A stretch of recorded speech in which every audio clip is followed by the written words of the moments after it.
21 years வரைக்கும் எது உங்களோட இலக்காக இருக்கணும்? மென்டல் அண்ட் ஃபிசிக்கல் ஸ்ட்ரென்த்தில் தான் உங்களோட கான்சன்ட்ரேஷன் இருக்கணும். அதை தவறி வேறெல்லாம் இருந்தீங்கன்னா நமக்கு நேரம் சரியாக இருந்தால் மாட்ட மாட்டோம், நேரம் சரியில்லைன்னா மாட்டிடுவோம். நான் இந்த ஊருக்கு 87 அந்த வாக்கில் வந்தேன். 90s வாக்கில் I use to write and give STS serological test for syphilis, HIV டெஸ்ட்லாம். ஒரு வக்கீல் என்கிட்ட சண்டைக்கே வந்துட்டார். ஆனால் 10 வருஷம் கழிச்சு தான் இந்தியன் அந்த நம்மளுடைய சிஸ்டத்துலேயே வந்து இதெல்லாம் ப்ரெக்னென்ட் லேடிஸ் கண்டிப்பாக பண்ணணும் அப்படின்னு வந்தது. எதுக்காக சொல்ல வரேன்னா, ஜாதகங்கள் பார்ப்பதை விட, குலம் கோத்திரம் பார்ப்பதை விட, ஒரு ஆணும் பெண்ணும் ஆரோக்கியமாக இருக்கின்றீர்களா பார்க்க வேண்டும்.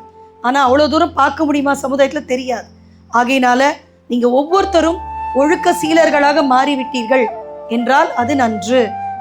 ஓரளவுக்கு நான் ஃப்ரெண்ட்ஸாக இருங்க, தப்பில்லை. ஆனால் எப்போ நீங்கள் செக்ஷுவலி ஃபிட், அதுக்குண்டான நாலேஜ் நீங்கள் கண்டிப்பாக எடுத்துக்கணும்.